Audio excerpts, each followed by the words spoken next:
बंगाल के बदलते सियासी रण में ममता बनर्जी बार बार यू टर्न क्यों ले रही हैं? क्या ममता बीजेपी की सियासी घेरेबंदी से हताश हो चुकी हैं? क्या हार के डर से ही ममता बदजुबानी पर उतर आई हैं? या वोटर्स की सहानुभूति पाने के लिए ममता चुनाव आयोग से लेकर सीआरपीएफ तक से पंगा ले रही हैं? इसी मुद्दे पर होगी आज की हमारी चर्चा, लेकिन उससे पहले देखिए क्या है आज दिन भर में बंगाल का चुनावी हाल।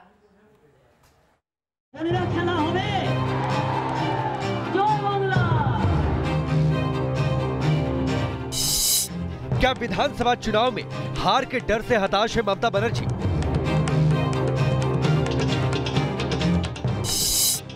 क्या हताशा में बयान देकर अपनी परेशानी बढ़ा रही है दीदी? क्या बीजेपी की सियासी घेरेबंदी से उलझ कर रह गई है ममता बनर्जी?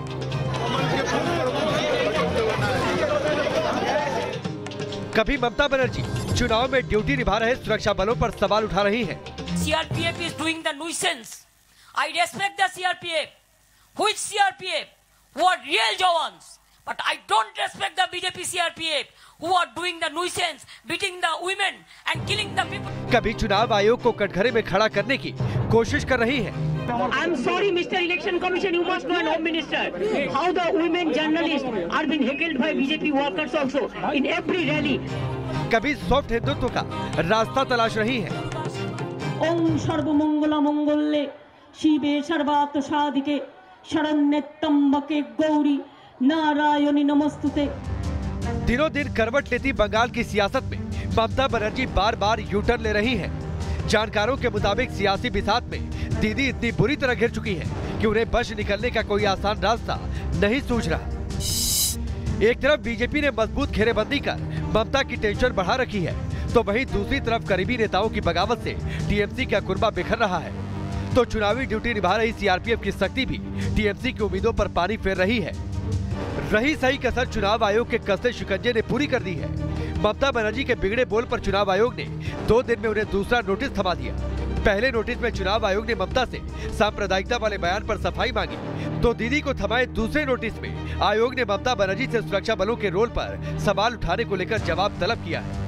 बीजेपी के मिशन बंगाल में जुटे गृह मंत्री अमित शाह ने भी सीआरपीएफ पर सवाल उठाने को लेकर ममता को घेरा।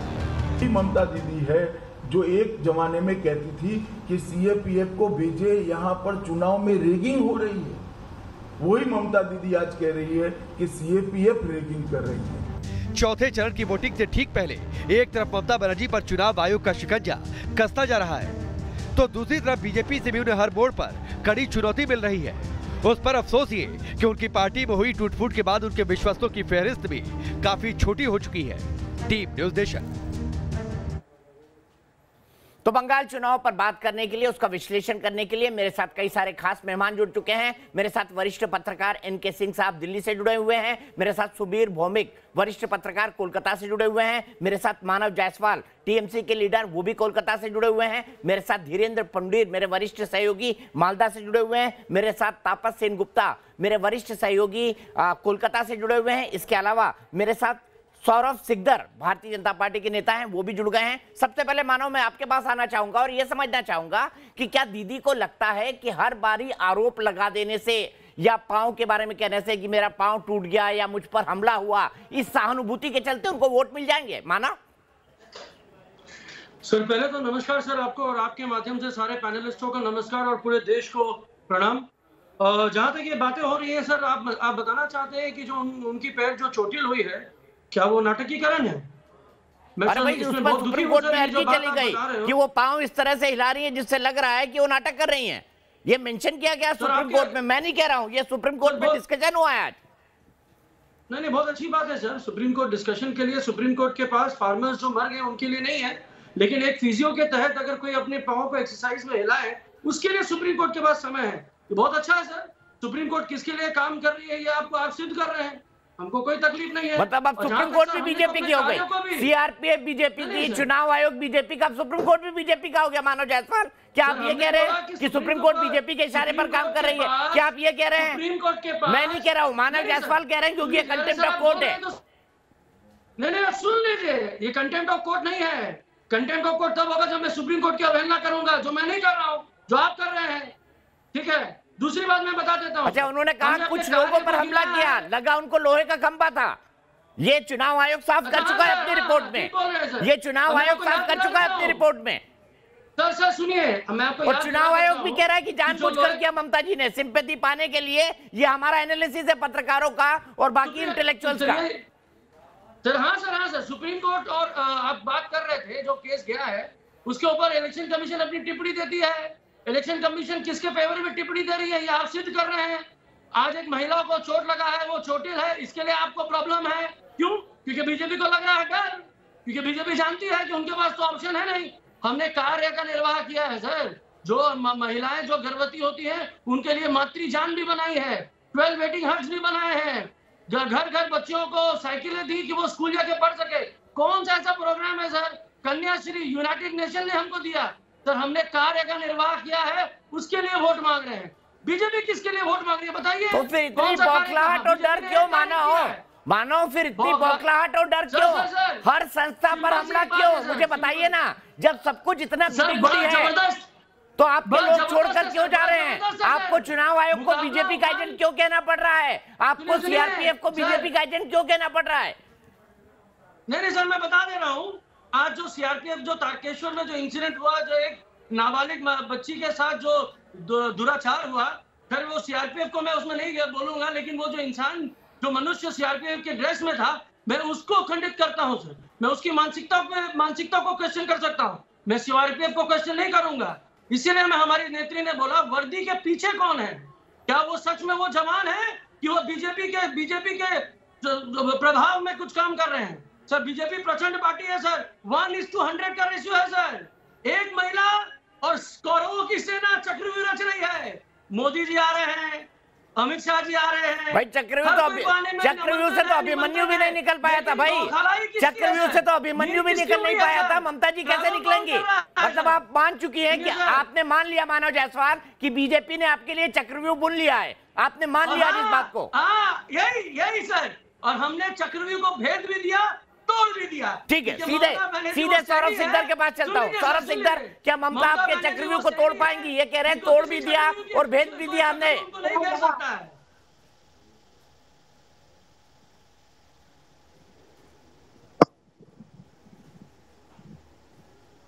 सर बोल देता हूँ मैं, शायद उनकी आवाज नहीं जा रही है।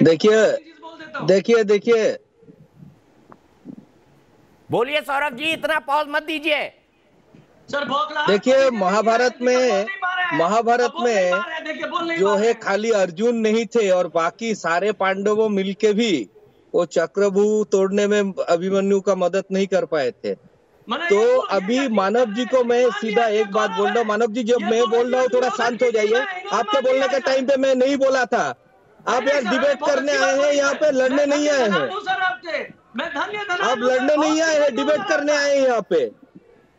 नहीं सर, बहुत अच्छा बात बोला है सर आपने मान लिया कि अभी ऐसा है।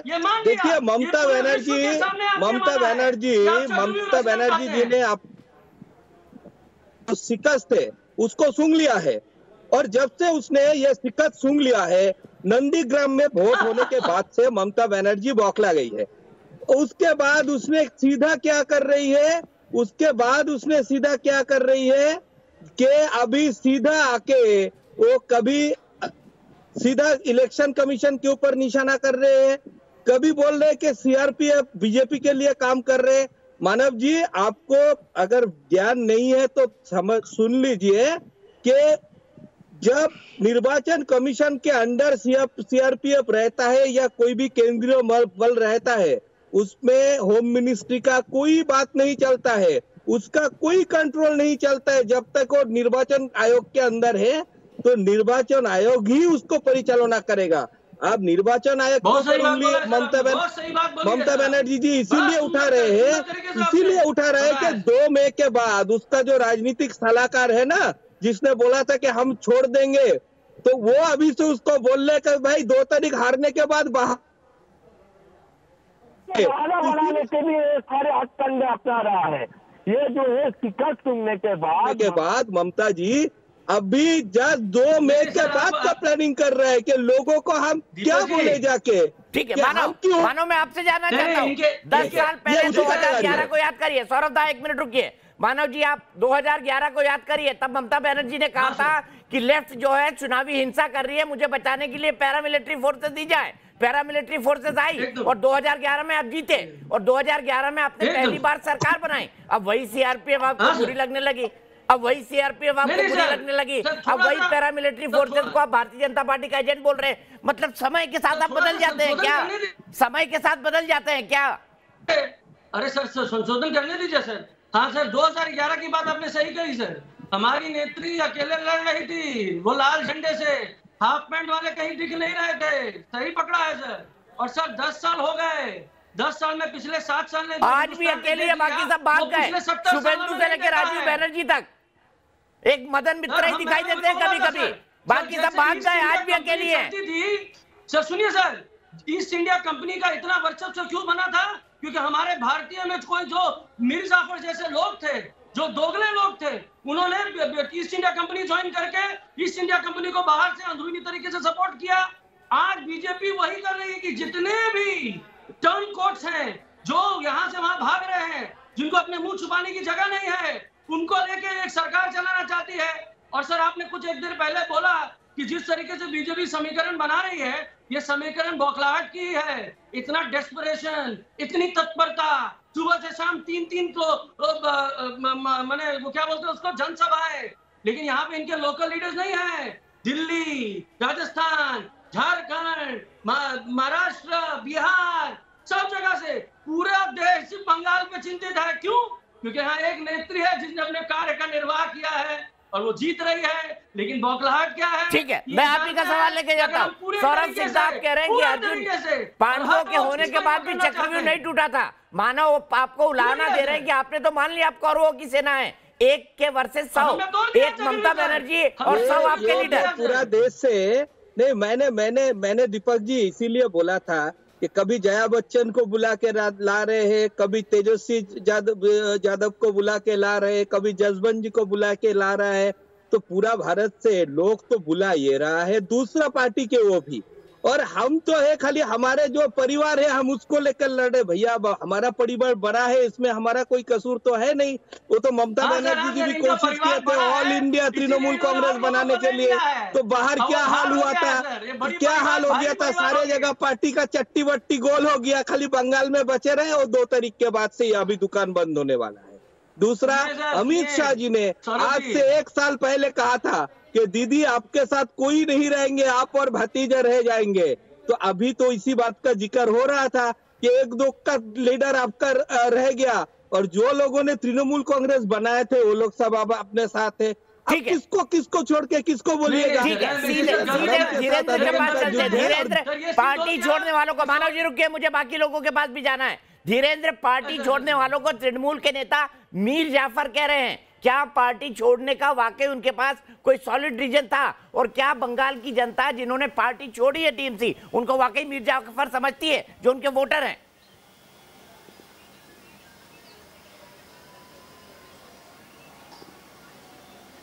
अरे आवाज करो, आवाज।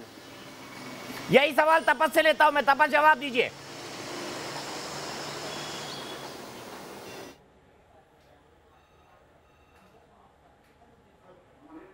उनको काफ़ी हद तक जो राजनीतिक डेवलपमेंट हर रोज़ होता है उसकी जानकारी होती है।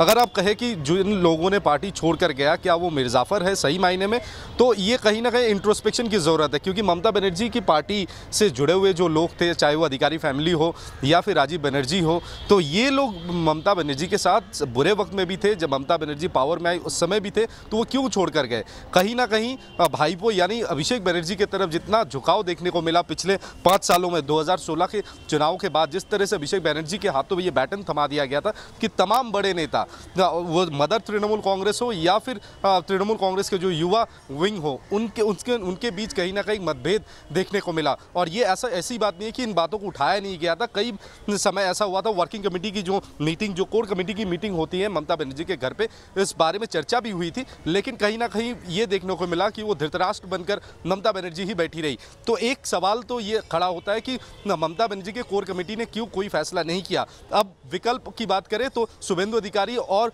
राजीव बनर्जी जैसे मजे हुए राजनीतिक नेता जो है उन्हें तो एक ऑल्टरनेटिव रास्ता चाहिए था और बीजेपी वो रास्ता देने के लिए तैयार थी, तो ये बीजेपी में चले गए। अगर लोगों के अंदर क्या एक्सेप्टेंस रहा है अगर आप बात करें, बस भारत के राजनीति में ये कोई नया मसला नहीं है कि कोई पार्टी छोड़ के दूसरे पार्टी में चले गए, क्योंकि लोग आज ये भी बात कर रहे हैं कि ममता बनर्जी भी कभी यूपीए के साथ थी, कभी ममता बनर्जी एनडीए के साथ थी, फिर एनडीए से बाहर आ गई, अब एनडीए से एकदम कांटे की टक्कर ले रही है। तो ये भारत के राजनीति में ये मैरिज ऑफ कन्वीनियंस जो है ये होता रहता है, और इसमें आम लोगों को कितना फर्क पड़ेगा ये शायद लोगों के जहन में अभी भी है। चाहे बीजेपी चले जाए या तृणमूल में रह जाते हैं तो आम लोगों को क्या फर्क पड़ता है। मैं सीधे धीरेन्द्र के पास चलता हूँ। धीरेन्द्र, एक सवाल का जवाब दीजिए। अपने पांव के चोटिल होने को मुद्दा बनाना, चुनाव आयोग को बीजेपी का एजेंट बताना, सीआरपीएफ के लोगों को बोलना कि वर्दी के पीछे बीजेपी वाले लोग अपने लिए सहानुभूति जुटाने की कोशिश कर रहे हैं। दीदी, क्या ये सहानुभूति जुटा पाएंगे? वो क्या इससे वोट मिल पाएंगे दीदी को? आपको क्या लगता है ग्राउंड पर? देखिए, मैं इस बात के लिए बिल्कुल मैं मानता हूं कि यहाँ ममता दीदी अगर कोई सहानुभूति जुटाने की कोशिश कर रही, जो कि वो लगातार अगर हम लोग देख रहे हैं तो उस तरफ उनके कदम दिखते हैं, लेकिन वो कोई सहानुभूति यहाँ जुटा पाएंगी इसलिए संदेह है दीपक जी, क्योंकि यहाँ पूरा का पूरा वोट ध्रुवीकृत वोट है। जहाँ जहाँ जिन हिस्सों में वो यानी पहले से डिसाइडेड किया हुआ वोट है, जो ये तय कर चुका कि उसको उनको हटाना है या रखना है। इसीलिए आप हिंसा की बढ़ती हुई घटनाएं देख रहे हैं, और अब हम जिस तरफ हैं इस हिस्से में जब वोटिंग होगी कल, वहाँ हिंसा की और घटनाएं अभी से पहले बता सकते हैं कि इस तरह की घटनाएं वहाँ करने की कोशिश की जाएगी। उसी को रोकने के लिए सुरक्षा बल है। और अगर इस पूरे गौर को काम करते हैं तो एक और चीज जो दीपक जी अब तक देखने में नजर आ रही है कि कोई एक सिंक्रोनाइजेशन नहीं है उनकी स्ट्रेटजी में, उनके बयानों में, और उनका एक मंच से दूसरे मंच से जाने के बीच का जो एक दायरा होता है उसमें निश्चित होता है कि हमको इस मंच पर यह कहना है, इस पर यह कहना है। ऐसा देखने की बजाय उनको रिएक्शंस आप ज़्यादा देख रहे हैं। ऐसा लग रहा है कि जैसे वो वहीं स्पॉन्टेनियसली वहाँ स्ट्रेटजी बनाने की बजाय वहाँ फैसला कर रही हैं और उसको देखते हुए आगे जा रही हैं। लिहाजा इसमें कि वो सहानुभूति जुटाएंगी या उनको सहानुभूति मिलेगी, इस पर संदेह है, क्योंकि बंगाल में जिस तरह से वोटिंग पैटर्न है, जिस तरह से वोट पड़ती है, जैसा यहाँ का राजनीतिक लाइफ स्टाइल है, उसमें पहले से तय हो जाता है और उसमें वोट इस तरफ से उस तरफ नहीं जाते हैं। इसी सवाल को सुबीर भौमिक जी के पास ले जाते हैं। क्या सहानुभूति मिल पाएगी ममता बनर्जी को? सुबीर, अब मैं यहाँ बोलूं तो शायद मेरे तृणमूल के मित्र नाराज हो जाएंगे। 1988 का एक बात करता हूँ, त्रिपुरा में चुनाव होने वाला था और उस वक्त ममता जी कांग्रेस में थे, युवा कांग्रेस के सभानेत्री थे। बंगाल में गए, त्रिपुरा में बाएं हाथ में प्लास्टर, सीपीएम ने हमको मारा है, पीटा है, बड़ा हल्ला। शाम को हम लोग सर्किट हाउस में गए तो दाएं हाथ में प्लास्टर, यानी कि बैंडेज जो दाएं हाथ में। तो हमने पूछा सुबह आपका बाएं हाथ में प्लास्टर था, शाम को दाएं हाथ में क्या चक्कर है? तो कोई जवाब दिए वगैरह चली गई। आप समझ लीजिए कि ये सब जो सिंपैथी वाला पॉलिटिक्स जो है ना इनका, ये चलता रहता है। अब आज के तृणमूल वाले नहीं जानेंगे, हम ममता को बहुत सालों से देख रहे हैं भैया। तो ये जो एक पिच उठाना, एक हल्ला करना, विक्टिमहुड पॉलिटिक्स कि हमारे खिलाफ सभी है, हम अकेला लड़ रहे हैं, रानी ऑफ झांसी, इस टाइप का एक नैरेटिव वो खड़ा करते हैं। अब जो सीआरपीएफ वगैरह पे हमला, ये भी दिखाने का एक ही चीज है। मैं कल भी आपको कह रहा था कि दिल्ली वर्सेस बंगाल सब हमारे खिलाफ है, हम अकेले लड़े जा रहे हैं। हाँ, अकेले लड़ रहे हैं, अकेला गढ़ संभाल रहे हैं। ठीक है, इसी सवाल को लेकर चलता हूं इनके सिंह साहब के पास। एक सेकंड बोलिए, जल्दी से। इसमें एक चीज एक याद रखने का है कि बीजेपी आरएसएस या लेफ्ट का जो एक ऑर्गेनाइज्ड पॉलिटिक्स था, चिंतन सभा होता है, स्ट्रेटेजी सेशन, ये सब ममता बनर्जी के पार्टी में नहीं होता है। वो जब गट फीलिंग के ऊपर पॉलिटिक्स करते हैं, वो जहां पहुंचते हैं, उनको जब लगता है कि यहाँ ये मुद्दा उठाना चाहिए, वो मुद्दा उठा के उस पर वो वार कर देते हैं। इसमें कोई जो स्ट्रेटेजी, सिस्टम, कोई फॉर्मल इनपुटिंग, ये सब नहीं होता है। और यही वजह है कि इनके पार्टी के साथ प्रशांत किशोर का आईपैक का काफी गड़बड़ है, क्योंकि वो चाह रहे हैं थोड़ा सिस्टम लाने का, थोड़ा कॉर्पोरेट कल्चर लाने का।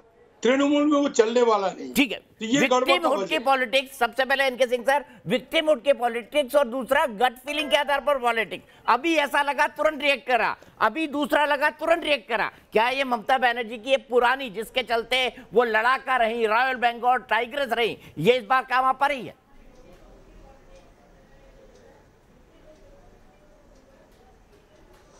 नहीं, वो जमाना और था जबकि 3 दशक पहले इस तरह की पॉलिटिक्स चलती थी। आपको याद होगा इंदिरा गांधी के मरने के बाद कांग्रेस किस तरह से पूरे उत्तर भारत ही नहीं पूरे देश भर में किस तरह से उन्होंने 48.15% वोट लेके और 415 सीटें पाई। ये विक्टिमहुड का कार्ड अब नहीं चलता, और वो भी पॉलिटिकल पार्टीज को ये एक आध दिन तो चलता है, लेकिन पूरा फॉर्मेट ही आपका इसका हो। सीआरपी भी मुझे बर्बाद कर रही है, इलेक्शन कमीशन बर्बाद कर रही है। अभी मैं सुन रहा था टीएमसी के स्पोक्स पर्सन को, उनको कम से कम इतना ध्यान रखना चाहिए कि सुप्रीम कोर्ट किसके लिए काम, ये जो सेंटेंस आपने कहा है, यस स्कैंडलाइजेशन, उसका सेक्शन पढ़ लीजिए, स्कैंडलाइजिंग एन इंस्टीट्यूशन और lowering the Prestige of the institution, इसमें आता है। ये क्लियर कंटेम्प्ट है। कृपया आप लोग इससे बचें। आप इलेक्शन कमीशन को गाली देते हैं, कोई बात नहीं, आप सीआरपीएफ को गाली देते हैं, कोई बात नहीं, ये उस डेमोक्रेटिक फॉर्मेट में आता है। लेकिन आप ध्यान रखिए, सुप्रीम कोर्ट के लिए ये सेंटेंस कहना, और मैं तो चाहूंगा कि चैनल इससे अपने को डिसोन करे कि इस तरह के सेंटेंसेस से हम बिल्कुल डिसोन करते हैं, क्योंकि ये शुद्ध कंटेम्प्ट है। और आप लोग क्यों नहीं समझ रहे हैं कि इस तरह के विक्टिमहुड बहुत दिन तक चलते नहीं है, विक्टिमहुड चलता नहीं है। माफ कीजिएगा, मैं आपको बीच में रोक रहा हूँ, फिर आऊंगा आपके पास। मुझे एक ब्रेक लेना है, मेरी मजबूरी है। ब्रेक के बाद फिर वापस लौटते हैं और चर्चा हमारी जारी रहेगी कि गट फीलिंग की पॉलिटिक्स, विक्टिमहुड की पॉलिटिक्स क्या ममता की चल पाएगी? क्या बीजेपी जरूरत से ज्यादा ऑर्गेनाइज हो गई है इन चुनाव में, जो ममता पर इस तरीके के हमले कर रही है? ब्रेक के बाद तो हम बात कर रहे हैं बैटल ऑफ बंगाल की, बात कर रहे हैं कि दीदी के विक्टिमहुड पॉलिटिक्स कि सब मेरे खिलाफ है, पूरी दिल्ली पूरी बीजेपी मेरे खिलाफ है, मुझे वोट दीजिए, क्या है चल पाएगी? क्या उनकी गट फीलिंग पॉलिटिक्स, जिसमें वो चुनाव आयोग से लेकर सीआरपीएफ पर भी हमला कर देती हैं, कहने लगती हैं कि मुझ पर शारीरिक हमला हुआ, और उसके बाद वो प्लास्टर लेके सबके सामने आती हैं। क्या वाकई वोटर पश्चिम बंगाल का उन्हें अपना फिर से एक बार नेता मानेगा? इसी पर बहस चल रही है। मेरे साथ एनके सिंह साहब है, वरिष्ठ पत्रकार, सुबीर भौमिक है, वरिष्ठ पत्रकार, सौरभ सिकदर है, बीजेपी के नेता, मानव जायसवाल है, टीएमसी के नेता, और मेरे साथ मेरे सहयोगी तपा सेनगुप्ता हैं। मानव जी, मैं सबसे पहले आना चाहूंगा, मैं भी ये मानता हूं, मेरे तीनों सहयोगियों से एग्री करता हूं कि भाई अब विक्टिमहुड पॉलिटिक्स का जमाना नहीं रहा। आइदर यू परफॉर्म और यू पेरिश। मुझे ऐसा लगता है कि दीदी इन दोनों के बीच कंफ्यूज हो गई है। उनको लगता है कि अभी भी ये 2010-2011 वाला जमाना है, जब मुझे पीट दिया गया, मुझे मार दिया गया, मैं अकेली महिला, मेरे साथ लेफ्ट मिलकर अत्याचार कर रही है। ठीक वही एनालॉजी वो अब 2021 में बीजेपी के खिलाफ बनाना चाहती हैं। क्या ये चल पाएगा आपके हिसाब से? सर, पहले तो मैं आपको बता दूं कि कोई विक्टिम कार्ड हमारे पास है नहीं। कम से कम ये तो है कि भाई जो हमारे साथ हो, ये स्वतंत्र देश है हमारा। अगर आप बोलना चाहते हैं कि स्वतंत्रता भी लोग खो दें, और अगर मुख्यमंत्री अगर नहीं बोलेगी तो सर कौन बोलेगा? सिर्फ मन की बात एक व्यक्ति विशेष तो है नहीं। और जहां तक दूसरी बात है सर, जहां तक हमारी रिपोर्ट कार्ड की बात है, जो आधुनिकीकरण की बात आप कर रहे हैं, जो डिजिटल इंडिया की बात आप कर रहे हैं, हमने बंगाल को खुद आत्मनिर्भर बनाया है, और हमारा रिपोर्ट कार्ड सर्व है, सबके पास है। आप जाके देख लीजिए, हर मंच में हमारा रिपोर्ट कार्ड है, हर गृहिणी के पास हमारा रिपोर्ट कार्ड है। हमने शौचालय जब बनाए, जब मोदी जी आए भी नहीं थे, तब से हमने शौचालय बनाने की कोशिश करी, और आज के डेट में जितनी महिलाएं यहाँ काम करती हैं, उनके लिए वो शौचालय परस्पर काम आता है। हमने जब बच्चियों को पढ़ने के लिए साइकिलें दी, तो इसके लिए यूनाइटेड नेशन और वर्ल्ड ऑर्गेनाइजेशन ने अप्रिशिएट किया। कहाँ है ये तो आप नहीं बताएंगे सर। हमारे यहाँ जिस तरीके से हमने महिलाओं की, गर्भवती महिलाओं के लिए सुरक्षित 12 वेटिंग हट्स बनाए, उनके लिए हमने मिडिल जो वुमेन होती है उनके लिए हमने जो काम किया, ये कहाँ है सर? कौन से प्रांत में? अच्छा, मुझे बता दीजिए ना, फिर ह्यूमन राइट इंडेक्स में कोलकाता, पश्चिम बंगाल इतना नीचे क्यों रहता है मानव जायसवाल जी? ये भी बता दीजिए। किसमें? ह्यूमन इंडेक्स में क्यों नीचे रहता है पश्चिम बंगाल? ये भी बता दीजिए। क्यों बोला जाता है पश्चिम बंगाल में कि वो देश की मुख्य धारा के साथ काम नहीं कर रहा है? एक राज्य जो कभी भारत को लीड कर रहा होता था, वहां पर आजकल कारखानों की कमी है, बेरोजगारों की संख्या ज्यादा है। सर, एक पॉलिटिकल पार्टी अगर अपना नैरेटिव बनाने के लिए मुख्य धारा और दूसरी धारा की बात करती है, तो सर आप एक बात बताइए, आप हमसे डिजिटली कनेक्टेड हैं, ये मुख्य धारा का प्रमाण है कि नहीं है? हम आपसे शिक्षित तरीके से बात कर रहे हैं, ये मुख्य धारा का प्रमाण है कि नहीं है? हमारी महिलाएं घर घर जाके रोजगार भी करती हैं, वोट देने भी जाती हैं, मुख्य धारा है कि नहीं? 85% वोट होता है, मुख्य धारा है कि नहीं? और जो मुख्य धारा की बात करते हैं उनके प्रांत में 62% वोट होता है, तो मान लीजिए कि उनसे तो बहुत आगे है। ठीक है, मुख्य धारा की बात आप करते हैं? ठीक है, क्या वाकई सौरभ सिकदर जी आप बताइए, उन्होंने कई सारे प्रूफ दे दिए कि बंगाल मुख्य धारा में क्यों है, आप क्यों आरोप लगाते हैं कि बंगाल अभी मुख्य धारा में नहीं है? कौन बोलता है? दीपक जी, अगर 10 साल काम करते और बंगाल को मुख्य धारा में ले आते तो आज ना वोट के पहले ये नौटंकी करना पड़ता, नहीं तो किसी के ऊपर ऐसे उंगली उठाना पड़ता। नहीं, आज उसका बहुत बड़ा योगदान है सर। ये लोग आरोप करते कोर्ट का कंटेम कर दिया। मेरे प्रवक्ता बंधु है टीएमसी का, इसको पता नहीं है, बीजेपी के ऊपर उंगली उठाया, इलेक्शन कमीशन के ऊपर उंगली उठाया और अभी सीधा जाके सुप्रीम कोर्ट। मानव जी सुन लीजिए ना, उन्होंने आपकी बात शांतिपूर्ण सुनी, उनको भी सुन लीजिए थोड़ा। इसको भी मुख्य धारा कहते हैं, सभ्यता के साथ सुनना। सुन रहे हैं सर, हमको लगा कि वो स्टार्ट हो गया। सौरभ जी बोलिए, जल्दी बोलिए, आप बड़े पहुंच लेते हैं। मानव जी नहीं, मैं तो मानव जी बीच में बोल रहा था इसलिए चुप हो गया। ऐसा है कि देखिए, अगर दीदी 10 साल अपने आप काम करते रहती तो ना इलेक्शन से पहले दीदी को ये नौटंकी करना पड़ता, ना लोगों को सिंपैथी लेने का कोशिश करना पड़ता। अगर काम करती तो जनता जनार्दन उसको तीसरे बार के लिए चुन लेती। लेकिन दीदी जब से समझ गई है 2019 में, जब से उसका पैर के नीचे जमीन फिसलते गया और उसके बाद उसका एक से एक सैनिक उसको छोड़ते चला गया, पुराना सैनिक, तभी दीदी समझ गया कि ये इलेक्शन उसका हाथ से निकल गया है। आज देखिए, दीदी हर जगह जाके काम गिना रहा है, लेकिन जो गुनाह किया है, जो तोलाबाजी किया है, जो सिंडिकेट बाजी किया है, जो कोयला चोरी किया है, बालू चोरी किया है, सारदा नारदा का पैसा चोरी किया है, उसके बारे में क्यों अपना सफाई नहीं दे रहा है कि हाँ भैया हमने नहीं किया है, या हमारे पार्टी में कोई भी किया था तो इसको ये सजा दिया है 10 साल में? ये तो नहीं गिना पा रहे दीदी खाली एक ही हिंदू मुस्लिम, ये बाहर से क्यों आता है, यहाँ से क्यों आता है? बाहर से तो आप भी लोग लाते हो, नहीं लाते हो क्या? हमने तो कभी उंगली नहीं उठाया। हमने बोला क्या जसवंत सिन्हा जी क्यों आ रहे हैं? हमने बोला क्या जया बच्चन जी क्यों आ रहे हैं? सब आ सकते हैं, बंगाल तो सबके लिए, बंगाली सबको स्वागत करते हैं। तो आप मुद्दा छोड़ के इसमें क्यों जाते हो? आप बताओ ना कि 10 साल में आपने क्या कहा। ठीक है, सीधे मानव जायसवाल मैं आपसे जानना चाहता हूँ, मुझे एक सवाल का जवाब दीजिए। जब आप देश के प्रधानमंत्री को पश्चिम बंगाल में बाहर ही कहेंगे तो लोग तो सवाल पूछेंगे ना आपसे कि देश के प्रधानमंत्री बाहरी कैसे हो गए? नहीं सर, नहीं, ये बात मत बोलिए सर। कभी भी प्रधानमंत्री, पूरे देश के प्रधानमंत्री, वो गर्वित है हम लोग सर। लेकिन वो जब बीजेपी के मंच से कोई भाषण देते हैं और जब बीजेपी के मंच से संबोधित करते हैं, अरे पार्टी है उनकी, क्यों नहीं देंगे भाई?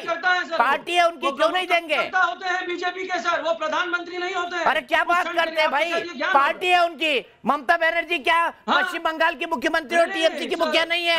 आज की तारीख में दोहरे रोल नहीं है उनके, दोहरे रोल नहीं है उनके। प्रधानमंत्री हुआ नहीं सर, मैं सीधा क्लियर कर देता हूं। का सांसद ने उसको प्रधानमंत्री बनाया चुन के। हमारा कॉन्स्टिट्यूशन संसदीय दल का नेता है हमारे। नहीं सर, आप जब अपने दल के बारे में प्रचार करते हैं तो आप उस दल के प्रमुख प्रचारक होते हैं, ठीक है? प्रधानमंत्री नहीं होते, प्रधानमंत्री नहीं होते। मेरे ख्याल से आपको संविधान और पॉलिटिक्स की एबीसीडी को मानव जायसवाल फिर से पढ़ना चाहिए। आपको संविधान और पॉलिटिक्स की एबीसीडी को फिर से पढ़ना चाहिए। क्या एनके सिंह साहब प्रधानमंत्री सिर्फ प्रचारक होते हैं, प्रधानमंत्री नहीं होते उस वक्त? बताइए एनके सिंह सर, क्या कहता है हमारा संविधान, क्या कहते हैं हमारे नियम कानून? ये कह रहे हैं कि वो सिर्फ प्रचारक बन के आ रहे हैं, जब वो भाषण दे रहे हैं तब वो प्रधानमंत्री नहीं है।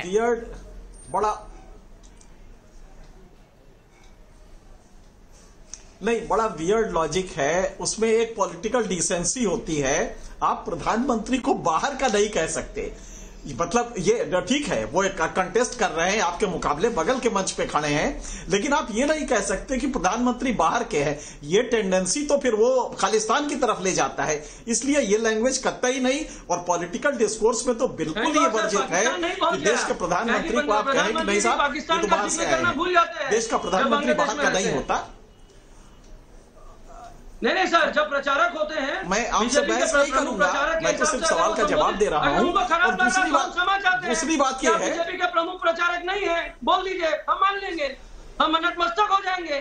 यही तो चाहते हैं। नहीं, आप क्षमा ना मांगिए, आप लीगली कॉन्स्टिट्यूशनली सही रहिए, बस यही काफी है। लीगली आप हमको बताइए, जब आप ये लेवल कॉन्स्टिट्यूशनली सही रहिए, इतना ही काफी है। ये बताइए, ममता बनर्जी अभी मंच से भाषण दे रही है तो क्या सिर्फ तृणमूल की नेत्री है, बंगाल की मुख्यमंत्री नहीं?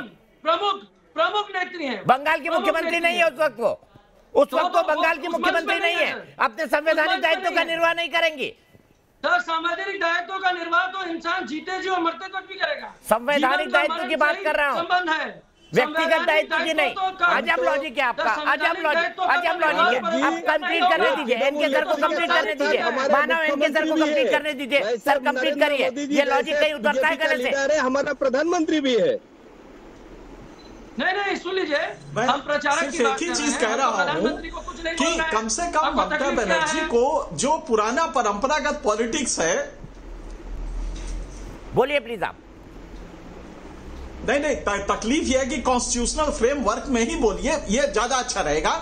और सबसे बड़ी बात यह है कि ममता बनर्जी वो जो ओल्ड पॉलिटिक्स थी, जिसमें वो फायर ब्रांड लीडर हुआ करती थी, आज वो मुख्यमंत्री है और 10 साल हो गया है।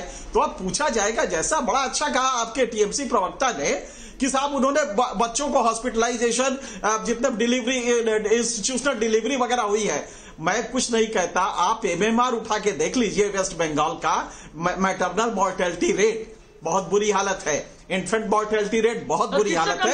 तो मैं ये कह रहा हूं कि कम से कम जब आप बोले तो कम से कम आंकड़ों से सही हो। और दूसरा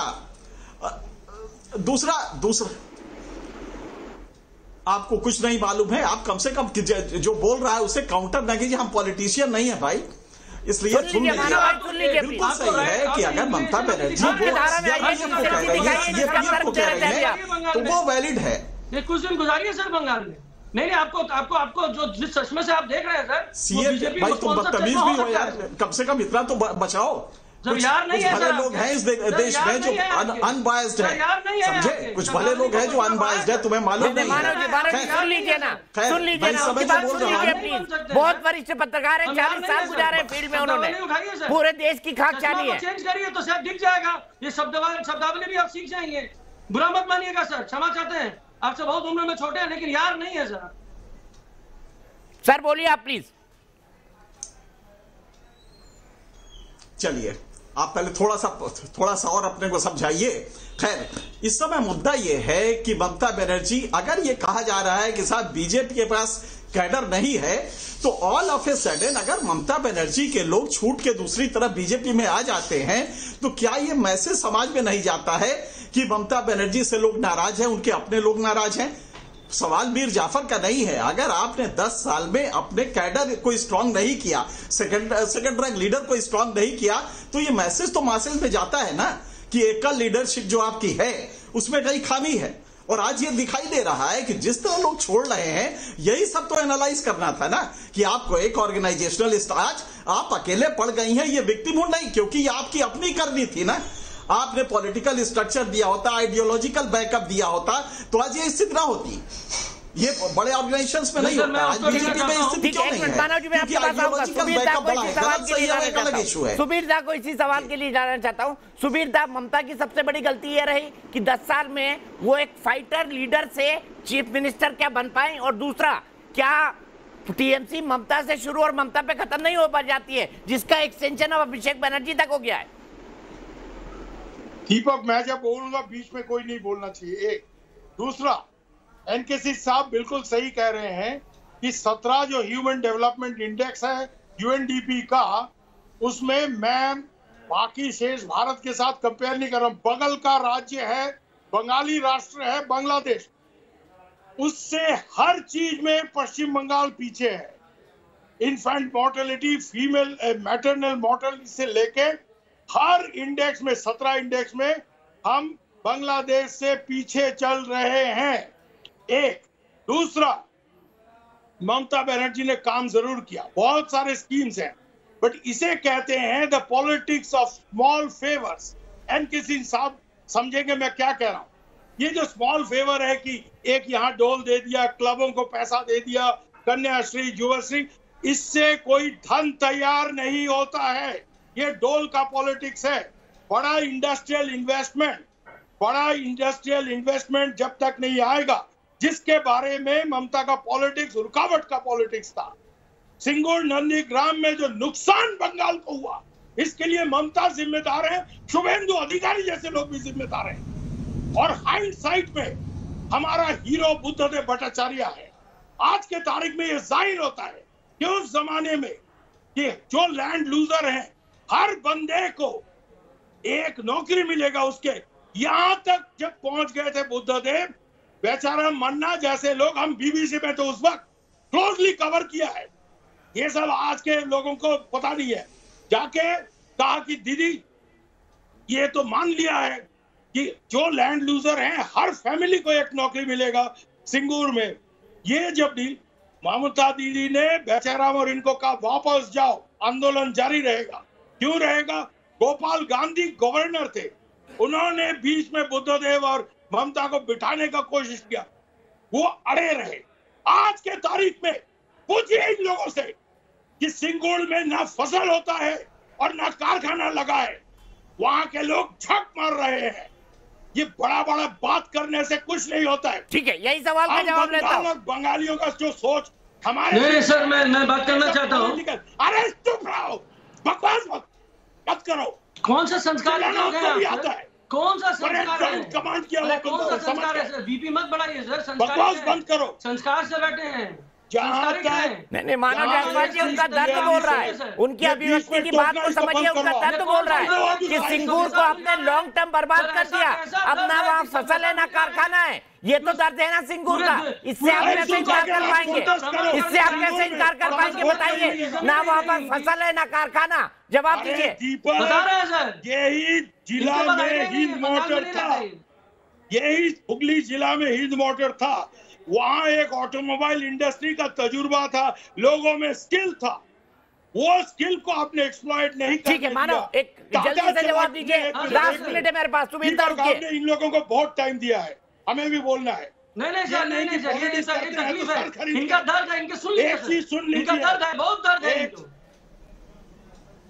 एक चीज सुन लीजिए, जहां ऑटोमोबाइल कारखाने का एक ट्रेडिशन था हिंद मोटर, वही हुगली जिला में ये कारखाना लग जाता, आज उसके चलते एक ऑटोमोबाइल हब बन जाता, दूसरे भी इन्वेस्टर ऑटोमोबाइल के वहां आते हैं, क्योंकि एक इकोसिस्टम बन जाता है। अब आज के तारीख में दूसरे लोगों को आप क्या बुलाएंगे? ठीक है, मानव जायसवाल 30 सेकंड में जवाब। सुबीर दा रुकना पड़ेगा आपको, मुझे कंक्लूड करना है। सुबीर दा मुझे कंक्लूड करना है, मेरे पास वक्त नहीं बचा है। मानव जायसवाल जी 30 सेकंड में जवाब। तो बुरा मत मानिएगा, ये जो सुबीर जी जिस तरीके से आंकड़े दे रहे हैं, बहुत ही भ्रमित करने का नहीं है सर, बहुत ही निंदनीय है। दूसरी बात, जो हिंद मोटर की वो बात कर रहे हैं, जो हिंद मोटर की वो बात कर रहे हैं, सुपर मॉडल बनाया था एम्बेसडर, उसके बाद उन्होंने डेवलपमेंट ही नहीं कर पाए, ये उनकी बात कर रहे हैं। 40 साल 35 साल से जब बंगाल में थे, हमारे यहाँ से हमारे पहले वाला जो पीढ़ी थी, उसका भविष्य खत्म कर दिया। इतना अंधकार बंगाल में रह दिया, जो क्रांति उन्होंने करी, इसका कोई रूप नहीं। ठीक है, हम यही रुकते हैं, हम यही रखते हैं। गुस्से में क्या कभी कभी गलत शब्द निकल जाते हैं, अगर ऐसा कोई शब्द निकला होगा तो हम उसके लिए माफी चाहते हैं, लेकिन बहस को कल भी यहां से आगे ले जाएंगे कि वाकई सिंगूर ममता का मास्टर स्ट्रोक था या बंगाल के लिए एक बहुत ही बुरा सपना। कल इस पर बहस होगी। ब्रेक।